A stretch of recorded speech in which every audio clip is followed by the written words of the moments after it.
What is up, guys? This is Mateo's 2020 Politics here, and this was a suggestion by Brandon's election predictions.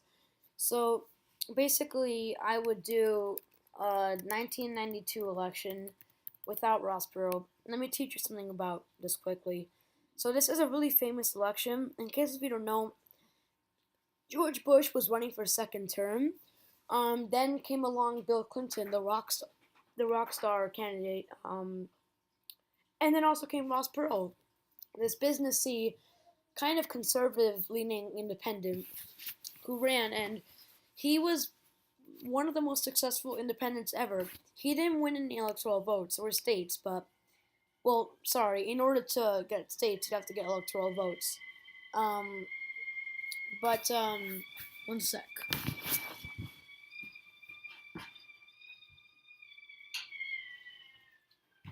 Sorry, something was overheating. I just turned it off. Um, the thing is that he took 18% of the vote, which is pretty damn good for an independent. Um, so we're just gonna do a prediction without Ross Perot, which would be really interesting to see. And remember, states were very different back then. West Virginia would go blue a lot. There'd be this weird blue wall right here. Oregon and Washington could be battlegrounds. Nevada and Colorado and Florida would be kind of safe Republican. Well, they'd be kind of like a Texas today. You know what I mean? They could go one way if there's a really strong candidate, but it is kind of impossible. So let me just teach you something. So we're gonna see if Bill Clinton would win. He probably will. I don't know, because of his amazing black appeals. Well, actually, let me just show you something. So Ross Perot actually took votes from Clinton too, and here's proof. People say it, but you might not believe it. Here's some proof. Hawaii, a super safe democratic state. Ever since it, ever since it has become a state, which was in the 50s, I believe, it's voted Democratic, except for the Reagan years and also Bush's first election because they were really strong. They were really strong candidates at the time, but it was safe blue back then. Clinton only got 48% of the vote because guess what? Ross Perot took away a lot of votes. Yeah, he really did take away from the Bush column, and that was really primarily from the Bush column, but they never talk about the Clinton column. Another good example. Look at New York. Always has been safe. Guess what? Bush didn't even get 50% of the vote. Um, Arkansas, Clinton's home state. He only got 53%. Um, anyway, you guys can see how he really, in every single state, basically, Clinton got less than 50% of the vote because Ross Perot was really splitting it, even with the Democrats, because of those corporate votes, which today don't even exist anymore. Um, let's get right into this. Some safe blue states. Again, this is going to favor the Democrats at the beginning, but we'll see what happens at the end. Yes, the Rust Belt was actually safe back then. I'm debating Missouri.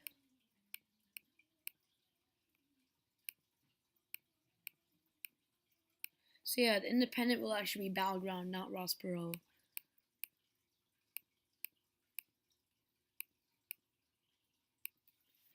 Um, yeah, this is pretty difficult. Actually, we'll make Arkansas not, a battleground because Clinton, yes, he's from there. He's very loved there. But consider that George Bush as well as Ross Perot were both from Texas. So we'll just see how that affects it. Um, safe Republican states. Um, so Montana did go for Bill Clinton because of vote splitting, but narrowly, I'll give that right to George Bush.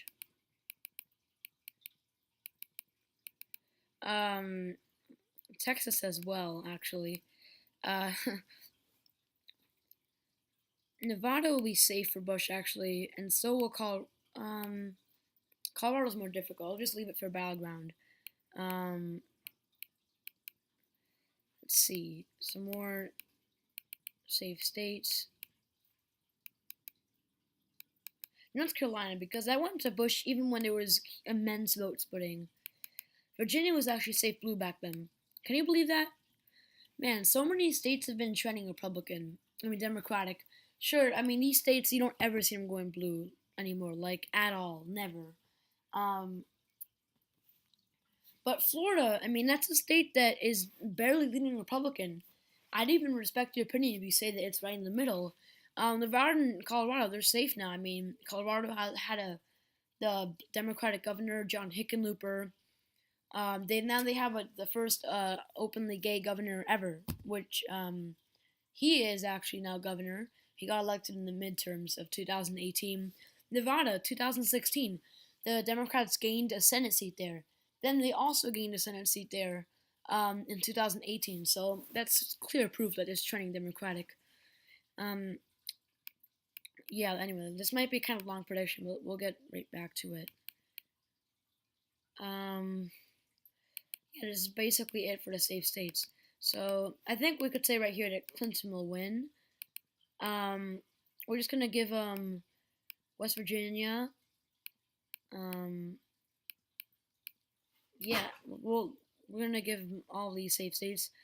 We'll give him Georgia because he's from the South. He's completely loved by the black population. But we're gonna give a couple more states to Bush. We're gonna give Colorado and Arizona. So remember, politics were way different back then. I mean, well, not that I mean it. Okay, what I mean is basically that states voted very differently back then. Um, right now, these four states are much more difficult, but Louisiana I'll give to Clinton. Same with New Mexico. I mean, it didn't go for Kerry, but it did go for Al Gore in 2000. And Al Gore, I think, is a very overrated candidate. I mean, he's a centrist. He openly is. And imagine this. You have okay, so I want to stay on the topic, but anyway, Bill Clinton was winning by landslides in the 90s, and the next election you have the amazing, strong Al Gore. Guess what? He loses the election against George Bush. Yes, he did win the popular vote against George Bush, which sure got him elected. But just look at the election earlier, how Bill Clinton got over like 350 delegates. Um, yeah, we'll give my point is Bill Clinton is strong even without Ross Perot. We'll give Clinton Ohio. Florida is very difficult. I know it did go to Clinton in 1996, and I'm not just gonna be generous here, and I'm not biased at all in this prediction. But imagine, even in 1996, it was still trending Democratic. I mean, look what happened in 2000. It almost went blue. Well, it could have. The recounts continued, but no, the Supreme Court wanted to block it because it's called corruption. Um, then they also went to Barack Obama in 2008 and 12. So you can't say at all that it's not trending blue. So in 1996, that trend was starting. But in 1992, when Ross Perot was aggressively taking votes from Bush, he was tying people onto strings and yanking them off his Bush ship into the ocean and then dragging them to his little vessel because that's what an independent party is. They're a vessel surrounded by two big ships. And he was able to get a lot of them on until it got really crowded. But even then, Bush was still able to win. That's why I'll give him Florida, partly because he's also from Texas.